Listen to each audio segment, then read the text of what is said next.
दोस्तों, मैं रेणु सैनी आपके अपने यूट्यूब चैनल साइंस फिनिशर में आपका हार्दिक स्वागत करती हूँ। और क्लास चल रही थी हमारी बायोलॉजी की, और बायोलॉजी में हमने जो लास्ट टॉपिक पढ़ा था वो पढ़ा था ब्लड ग्रुप या रुधिर वर्ग। तो देखिए, रुधिर वर्ग हमने कंप्लीट पढ़ लिया था। खोज किसने की थी, कब की थी, कौन कौन से वर्ग होते हैं, सर्वदाता कौन होता है, सर्वग्राही कौन होता है। अब हमारा टॉपिक चल रहा है कंकाल तंत्र का, उसी में नेक्स्ट है अपना उत्सर्जन तंत्र। मतलब मनुष्य का जो शरीर है, पूरा तंत्रिका तंत्र है, इसमें कौन कौन से वो अंग होते हैं जो कि उत्सर्जन का कार्य करते हैं। तो आज हम उत्सर्जन तंत्र के बारे में ही पढ़ेंगे। उत्सर्जन तंत्र क्या होता है, कितने कौन कौन से अंग होते हैं इसमें, और उनके द्वारा क्या क्या उत्सर्जित किया जाता है, वो सब पढ़ेंगे हम उत्सर्जन तंत्र में। तो देखिए, हेडिंग है अपनी उत्सर्जन तंत्र।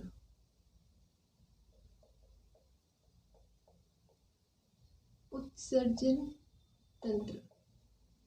और एक बात और कि अभी जो दिल्ली पुलिस के एग्जाम चल रहे हैं, आज ही मेरा भाई एग्जाम दे के आया है। उसने भी मेरे को ये कहा कि साइंस के जो भी क्वेश्चन आ रहे हैं, जो मैंने पढ़ाया है बायोलॉजी में, उससे बाहर कोई भी क्वेश्चन नहीं आ रहा है। और जो मैंने 2 लेक्चर केमिस्ट्री के बनाए थे राजस्थान पुलिस के लिए, तो 2 लेक्चर मेरे केमिस्ट्री के बनाए हुए इतने हेल्पफुल है कि केमिस्ट्री से जो भी क्वेश्चन आ रहा है उसमें पोटेशियम के कंपाउंड या फिर सोडियम के कंपाउंड पूछे जा रहे हैं, जिप्सम का फॉर्मूला पूछा जा रहा है, या पीओपी का फॉर्मूला पूछा जा रहा है। तो जिनके भी एग्जाम अभी होने वाले हैं आगे, उनसे भी ये कहूँगी कि वो 2 वीडियो लेक्चर जरूर देखें। और साथ में बायोलॉजी के जो भी हैं उसके पीओपी का फॉर्मूला पूछा गया था, एक उनसे विटामिन बी का रासायनिक नाम पूछा गया था। 2 क्वेश्चन उसने मुझे बताए थे, ठीक है। तो अगर आप लोग भी वीडियो देखेंगे तो उसमें आपका कुछ तो प्रॉफिट होगा ही। बाकी आपकी मर्जी है कि आप देखते हैं कि नहीं देखते हैं। तो देखिए, उत्सर्जन तंत्र या एक्जेक्टरी सिस्टम जो है, इसको हम सबसे पहले डिवाइड करते हैं 5 भागों में। उत्सर्जन तंत्र क्या होता है, जिससे शरीर के जो अंग हैं जो कि उत्सर्जन का कार्य करते हैं, वो ही होता है उत्सर्जन तंत्र, ठीक है। तो देखिए, सबसे पहला जो अंग होता है वो होता है वृक्क। दूसरा इसमें अंग होता है फेफड़ा। इनके बारे में कॉमन तो सभी को पता होगा, हम थोड़ा डीप देखेंगे। त्वचा। फोर्थ होता है इसमें यकृत या लीवर, यकृत। और फिफ्थ होता है इसमें बड़ी आंत, लार्ज इंटेस्टाइन, बड़ी आंत। तो देखिए, अगर एग्जाम में इंग्लिश में दे दे तो हम इंग्लिश में भी इनके नाम लिख देते हैं सभी के। वृक्क जो होता है ये किडनी होता है, कंफ्यूजन हो तो किसी को। फेफड़े जो होते हैं लंग्स, त्वचा स्किन, यकृत लीवर, और बड़ी आंत जो होती है ये होती है लार्ज इंटेस्टाइन, ठीक है। ये होते हैं 5 अंग जो कि उत्सर्जन तंत्र में आते हैं, ठीक है। तो देखिए, सबसे पहले उत्सर्जन तंत्र में क्या होता है। देखिए, मनुष्य में मूत्राशय या यूरिनरी जो सिस्टम होता है, एक जोड़ी वक्र या एक जोड़ी जो है, एक जोड़ी में कितने होते हैं, 2 पाए जाते हैं। एक जोड़ी मूत्र नलिका और एक मूत्राशय एवं मूत्र मार्ग का बना होता है, ठीक है। इसके अलावा वृक्क जो है हमारा किडनी है, इसके बारे में पढ़ते हैं। देखिए, वृक्क या किडनी में एक सबसे छोटी इकाई होती है जिसको हम बोलते हैं नेफ्रॉन। और इसमें जो नेफ्रॉन की संख्या होती है, लगभग 10 लाख सूक्ष्म एवं लंबी व कुंडलित नलिकाएं होती हैं, ठीक है। जो वृक्क होता है इसमें लगभग 10 लाख लंबी और कुंडलित नलिकाएं होती हैं, जिन्हें हम नेफ्रॉन बोलते हैं। नेफ्रॉन पे एक क्वेश्चन और भी बनता है कि मनुष्य या पुरुष से बनता है कि नर के शरीर की सबसे छोटी इकाई क्या होती है, कुछ ऐसे क्वेश्चन है। तो उसमें भी जो राइट आंसर होगा वो होगा यहाँ पे नेफ्रॉन, ठीक है। तो अभी हम नेफ्रॉन के बारे में ही वृक्क के बारे में ही पढ़ लेते हैं, किडनी के बारे में ये 5 टाइप हैं, ये आपको याद रखने हैं। तो अभी हम वृक्क के बारे में स्टार्ट करते हैं अपना टॉपिक। देख लीजिए,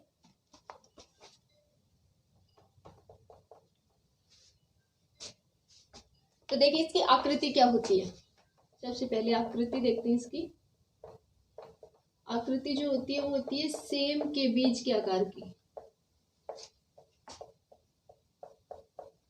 सेम के बीज के आकार की। ठीक है।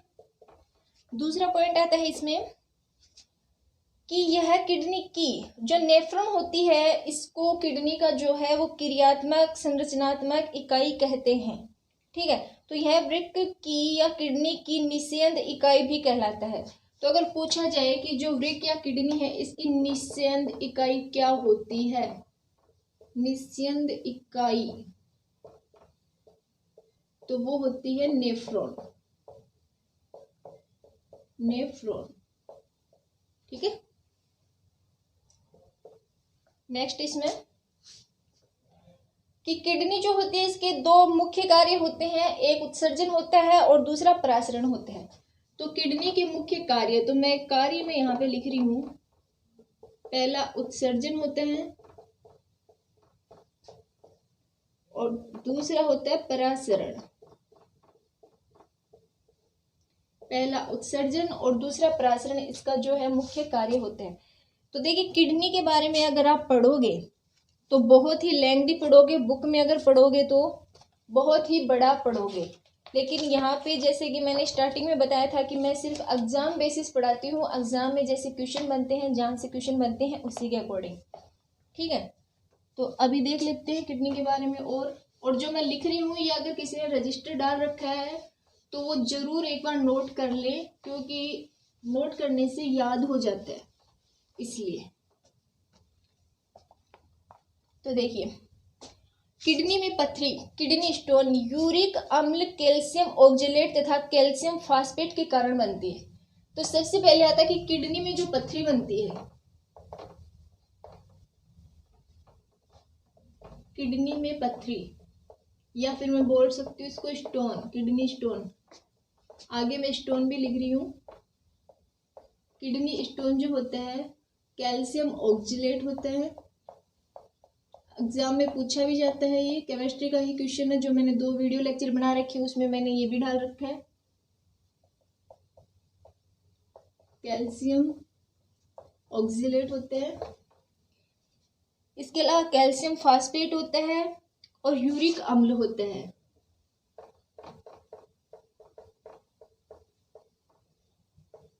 कैल्शियम फास्फेट और यूरिक अम्ल।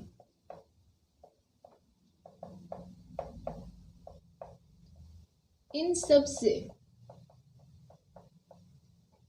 किडनी स्टोन बनता है।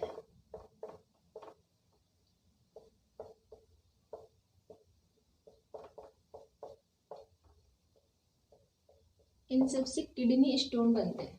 ठीक है। तो किडनी में जो पथरी बनती है वो किससे बनती है? कैल्शियम ऑक्जेलेट होता है, कैल्शियम फास्फेट होता है और यूरिक अम्ल होता है। इन सब से किडनी का स्टोन बनता है।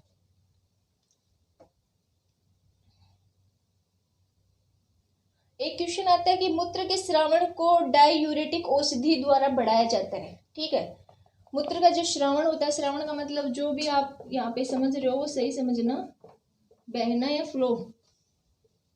मूत्र का श्रावण, मूत्र के श्रावण को बढ़ाने के लिए, मूत्र के श्रावण को बढ़ाने के लिए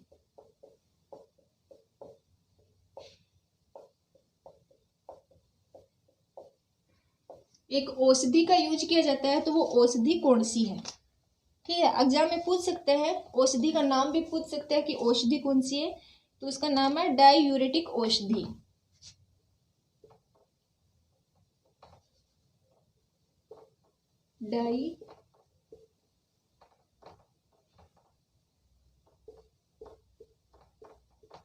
डायूरेटिक औषधि के द्वारा ठीक है। डाईयूरेटिक औषधि के द्वारा मूत्र के स्रावण को बढ़ाया जाता है। इसके बाद में इसका जो दूसरा हम पढ़ेंगे कि इसका जो मेन कार्य क्या होता है, किडनी का उत्सर्जन और प्रासरण होता है। तो हम इसके उत्सर्जन के बारे में देख लेते हैं कि जो उत्सर्जन का कार्य होता है उसमें क्या होता है। और जो लोग वीडियो देखते हैं, नए हैं, पहली बार चैनल को देखते हैं, वो चैनल को सब्सक्राइब जरूर कर लें। मानते हैं हमारे पास अच्छा सिस्टम नहीं है, मैनेजमेंट नहीं है, एग्जामपुर का चैनल नहीं है, लेकिन जो पढ़ा रहे हैं वो एग्जामपुर से भी बेस्ट है। उत्सर्जन, हम किडनी का जो कार्य देख रहे थे उसमें पहला उत्सर्जन था और दूसरा प्रासरण था। तो हम इसके कार्य में पहला देखते हैं उत्सर्जन। तो देखिए, उत्सर्जन वक्र यूरिया को पानी में एक घुले मूत्र के रूप में शरीर से बाहर निकालता है। तो किडनी का क्या कार्य होता है कि यूरिया को पानी में घुले मूत्र के रूप में शरीर से बाहर निकालता है। किडनी का यही कार्य होता है कि यूरिया को मूत्र के द्वारा शरीर से बाहर निकालने का कार्य करता है। यूरिया आदि उत्सर्जित पदार्थों को शरीर से बाहर निकालने के लिए किडनी ही मुख्य अंग होता है। ठीक है, तो अगर मैं यहाँ पे लिखूं कि यूरिया व अन्य उत्सर्जित पदार्थों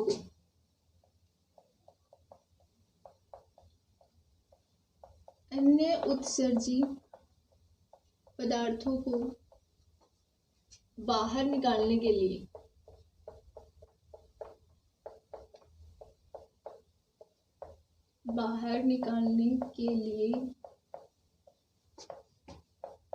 किडनी मुख्य उत्सर्जी अंग होते हैं।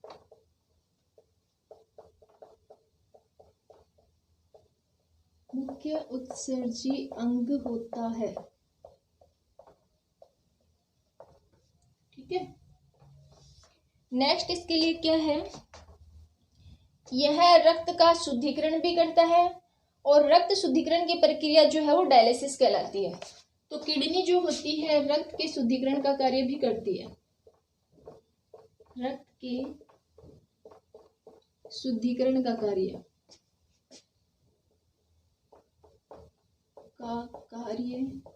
भी किडनी के द्वारा होता है।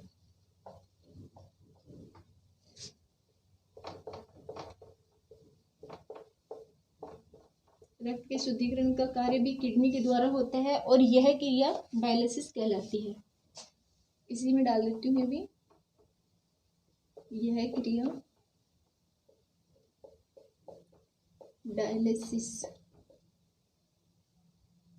कहलाती है। किडनी के द्वारा रक्त को शुद्ध करने की जो क्रिया है वो क्या कहलाती है, वो डायलिसिस कहलाती है। ठीक है, इसका हल्का पीला रंग यूरोक्रोम नामक वर्ण के कारण होता है। तो देखिए, मूत्र का जो हल्का पीला रंग होता है ये किस वर्ण के कारण होता है, मूत्र का हल्का पीला रंग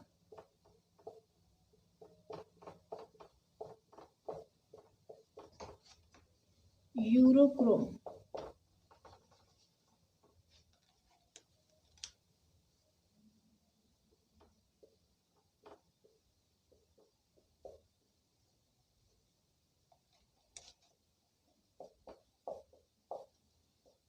वर्ण के कारण होता है।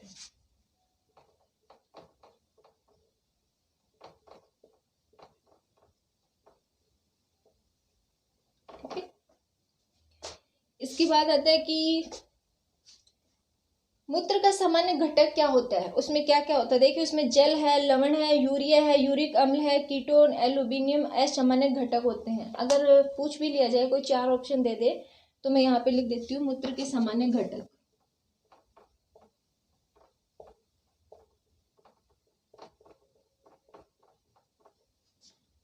सामान्य घटक क्या क्या होते हैं,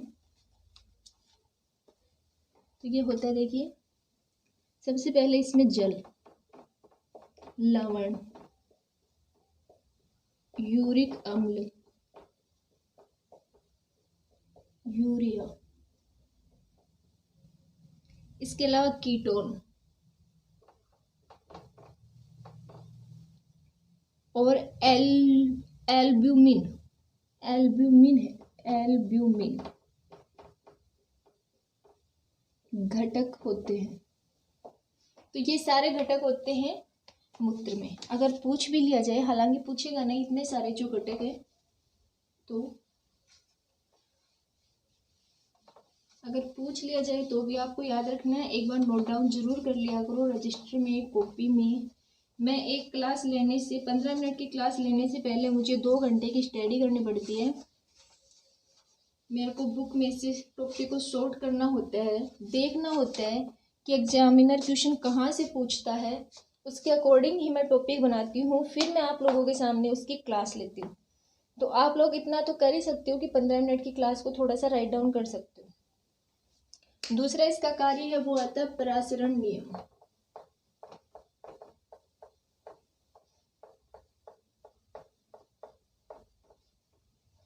पहला उत्सर्जन था, दूसरा हो गया इसमें परासरण। तो देखिए परासरण में क्या होता है, शरीर में लवण एवं जल की मात्रा का नियंत्रण किडनी का एक महत्वपूर्ण कार्य होता है। क्या होता है? शरीर में लवण एवं जल की मात्रा का नियंत्रण। शरीर में लवण व जल की मात्रा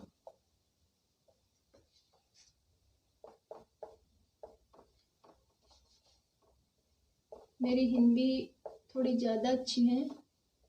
मात्रा का नियंत्रण किडनी का महत्वपूर्ण कार्य होता है या मुख्य कार्य होता है।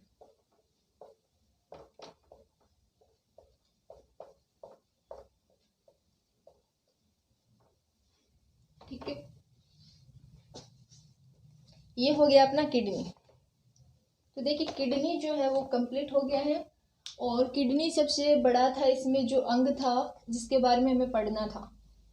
तो किडनी का कंप्लीट हो गया। कल से हम दूसरा जो इसका टॉपिक है, त्वचा है और यकृत, लीवर है और लार्ज इंटेस्टाइन मतलब बड़ी आंत है, उसके बारे में पढ़ेंगे। तो आई होप कि जो मैंने पढ़ाया है वो आपको समझ में आया हो, और एक बार राइट डाउन जरूर करना, और जो पढ़ रहे हैं वो एक बार वीडियो देखें पूरा और पढ़ें, और जिनके अभी एग्ज़ाम है वो एग्ज़ाम के लिए ज़रूर स्टडी करें, देखें कि जो मैंने पढ़ाया है उसमें से क्वेश्चन आते हैं कि नहीं आते, और चैनल को सब्सक्राइब नहीं किया तो वो भी ज़रूर करें। तो आज की क्लास में इतना ही, कल फिर मिलेंगे अपने नए वीडियो में, तब तक के लिए